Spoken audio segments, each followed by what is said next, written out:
Well, what you have is a Europe that feels sorry for itself over migration, feels that it's taking an unfair burden, and this unleashes policies which don't think about the consequences for the countries where they play out.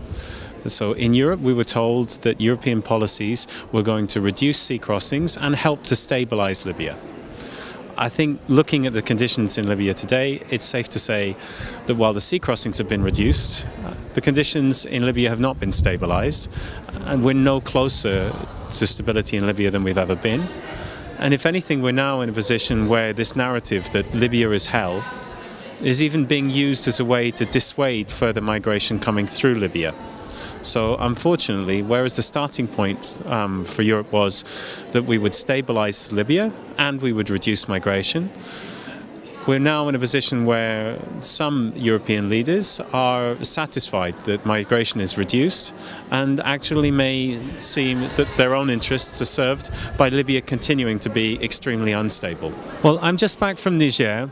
In Niger, there is money available to do search and rescue in the Sahara Desert.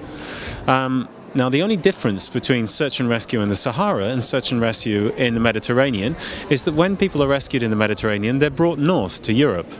When people are rescued in the Sahara, paid for with international funds and administered by international agencies, they only have the choice to go south.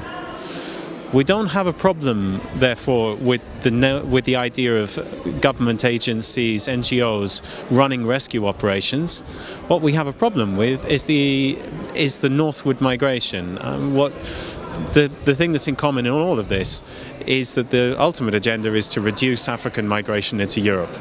So the smearing of the NGOs, I think, is an unfortunate byproduct of an agenda which was all about just reducing migration. The idea that they're occupying an illegal space, that they're outside of the national governments and law, it's all a bit of a fabrication. Some of it's quite ridiculous. The idea that we should be arresting activists who are at sea trying to save lives, I think it's a bit embarrassing, and I think when things calm down politically in Europe, we're going to look back on this as a rather shameful period.